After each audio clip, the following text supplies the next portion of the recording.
वो पति पत्नी की बात कर रहे थे। शादी के बाद आदमी की क्या हालत हो जाती है, विधायक जी बैठे, मैं आपको निवेदन करना चाहता हूँ, सुनिएगा, आपको समर्पित करता हूँ कि शादी के बाद आदमी की हालत क्या हो जाती है। देखो, मेरा एक निवेदन और है कि यहाँ जितने भी लोग बैठे हैं, भगवान कसम किसी भी पार्टी के हों, पार्टी का चोला उतार के बैठना, क्योंकि कभी किसी की भी बात कर सकता है, जो देखता है वो बोलता है। इसलिए निवेदन है कि जो आप जिस भी पार्टी के हों, अपनी पार्टी का चोला उतार के बैठना। शादी के बाद आदमी की हालत क्या हो जाती है, सुनना और आनंद लेना। दुनिया में छाए कभी बन के तराने, किंतु आज हम गुजरी कहानी जैसे हो गए। दुनिया में छाए कभी बन के तराने, किंतु आज हम गुजरी कहानी जैसे हो गए। बन के पति जो गति अपनी फिजूल करी, कचरे का ढेर कूड़ेदानी जैसे हो गए। दुनिया में छाए कभी बन के तराने, किंतु आज हम गुजरी कहानी जैसे हो गए। कभी बलवान थे पहलवान डरते थे, आज यारों बिसरी जवानी जैसे हो गए। तो बन के पति जो गति अपनी फिजूल की, कचरे का ढेर कूड़ेदानी जैसे हो गए। बन के पति जो गति अपनी फिजूल की, कचरे का ढेर कूड़ेदानी जैसे हो गए। पत्नी हमारी यारों मोदी जैसी हो गई है, हम तो बेचारे आडवाणी जैसे हो गए। प्रणाम करता हूं आपको, बस यही तो देखना चाहता हूं। अब वो एक लड़की आई, प्रिया प्रकाश, आप में से शायद कुछ लोग जानते होंगे। उसकी आंख मारने का एक वीडियो वायरल हो गया। जब उसने आंख मारी तो यही सीन कुछ समय पहले संसद में रिपीट हुआ। अब मैं 4 पंक्ति पढ़ता हूं बिना नाम लिए, नाम नहीं लूंगा, नहीं तो आप लोग समझ जाओगे कि मैं राहुल गांधी की बात कर रहा हूं। मम्मी बोली बेटा मेरा छू लेगा आकाश, मम्मी बोली बेटा मेरा छू लेगा आकाश। पार्टी वाले बोले ये तो होगा च्यवनप्राश, मम्मी बोली बेटा मेरा छू लेगा आकाश। पार्टी वाले बोले ये तो होगा च्यवनप्राश। लेकिन सबकी उम्मीदों का करके सत्यानाश, लेकिन सबकी उम्मीदों का करके सत्यानाश। संसद में ये आंख मार के हो गए प्रिया प्रकाश। भगवान कसम उस आदमी के साथ बड़ी ट्रेजेडी है। वो कुछ भी बोलता है उसका चुटकुला बन जाता है। अभी राजस्थान गए भारत जोड़ो यात्रा में, तो वहां अगले ने भाषण दिया कि इस देश की महिलाओं को एक समान अधिकार मिलना चाहिए, इस देश की महिलाओं को एक समान अधिकार मिलना चाहिए, चाहे वह महिला पुरुष हो या नारी। अब अगला क्या करे बताओ, ये स्थितियां हो जाती हैं। लेकिन आप लोग भगवान कसम बड़ा अच्छा सुन रहे हैं। उत्तर प्रदेश में आपके यहाँ योगी जी ने अभियान चला दिया एंटी रोमियो, प्रेमी प्रेमिका पकड़ाए जाने लगे। एक जोड़ा परेशान होकर योगी जी के पास चला गया, बोले प्रेमियों पर पहरे क्यों लगाए। योगी जी का उत्तर, अगर आपके संस्कारों का उत्तर हो तो आप समर्थन करना और बताना कि कविता आप लोग किस तरह सुनते हैं। प्रेम पर पहरे लगाने की जरूरत क्यों पड़ी, सुनना और आनंद लेना। इस युग के दीवानेपन में हमको केवल पाप दिखे, इस युग के दीवानेपन में हमको केवल पाप दिखे। मजनू की औलादों में बस कामदेव का बाप दिखे, मजनू की औलादों में बस कामदेव का बाप दिखे। दिल से दिल का मेल नहीं, प्रैक्टिकल वाला प्यार हुआ, दिल से दिल का मेल नहीं, प्रैक्टिकल वाला प्यार हुआ। जिसको निजी डायरी समझे वो दैनिक अखबार हुआ। बात प्रेम और चाहत तन की कोई तो समझाओ रे, हद हो गई है पागलपन की, ताली जरा बजाओ रे। एक बयान आए दिन आता है साहब, मैं भारत माता की जय नहीं बोलूंगा, मैं वंदे मातरम नहीं गाऊंगा। मत बोल तू भारत माता की जय, मैं नाम नहीं लूंगा, मैं केवल जवाब दूंगा।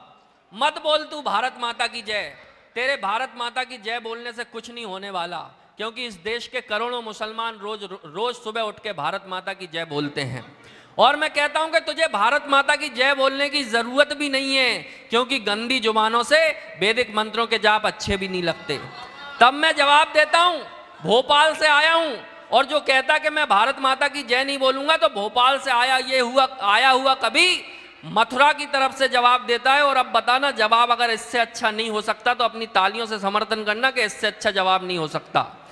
बंदर कहता है मैं ना बंदेवी की जय बोलूंगा, बंदर कहता है मैं ना बंदेवी की जय बोलूंगा, भावनाओं को देशवासियों संविधान से तौलूंगा। बंदर कहता है मैं ना बंदेवी की जय बोलूंगा, भावनाओं को देशवासियों संविधान से तौलूंगा। जी चाहे उस बंदर के घर पी के जाऊं लाल की, जी चाहे उस बंदर के घर पी के जाऊं लाल की, जी भर के फिर उसे सुनाऊं मैं गाली भोपाल की।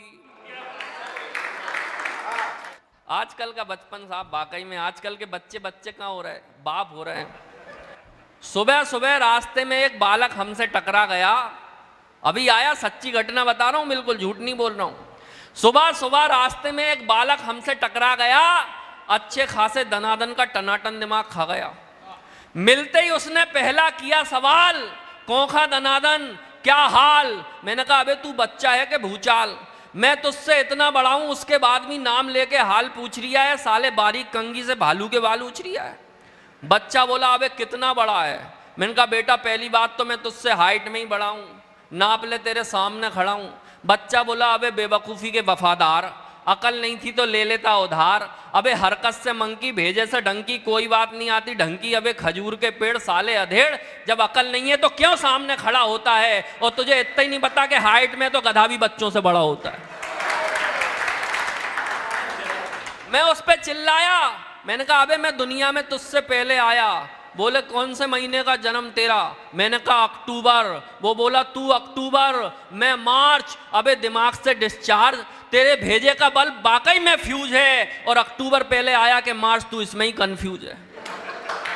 मैंने कहा अबे ये अक्टूबर और मार्च तो हर साल आता है, सन के हिसाब से बात कर, सन के हिसाब से तो मैं तुझसे बड़ा हूं। बोले कौन सी सन का जन्म है तेरा। मैंने कहा मेरा जन्म सन 1983 में आई थी वो शुभ घड़ी। वो बोला तू 1983, मैं 2017, बता कौन की सन बड़ी।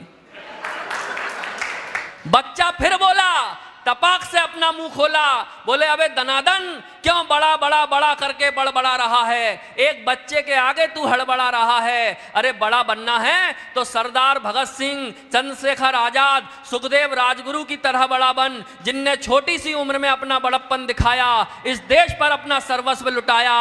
अरे बड़ा बनना है तो स्वामी विवेकानंद की तरह बड़ा बन, जो छोटी सी उम्र में महान हो गए, सारे विश्व में भारत की पहचान हो गए।